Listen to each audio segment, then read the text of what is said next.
ekyo bw'okitegeera okwebazaako kwe kutuukiriza Katonda kyakusuubiramu, kwe kutuukiriza Katonda kyakusuubiramu akuteeka wano mu nsi, okwebazaako okusookera ddala. Era si ggwe simanyi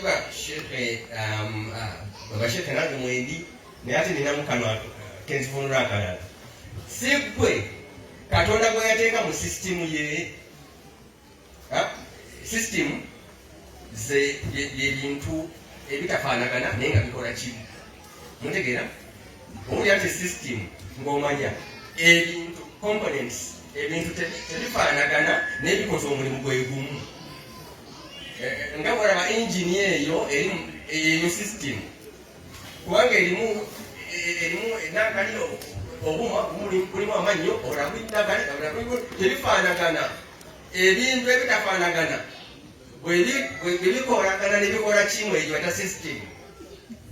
Nolwekyo Allah, mwegendereze kano basheekh, Allah abantu abeewaddeyo okutuukiriza ekyabatonza wano, nga omuyala ono ayagala kyakulya, nomanya ekyakutonza, ayagala ekyokulya n'okimutwalira, kuba kyekyakutonza okiikirire Katonda. Lwaki? Kubanga Katonda ye Razzaaq. Otegeera? Katonda yagaba, yagabirira.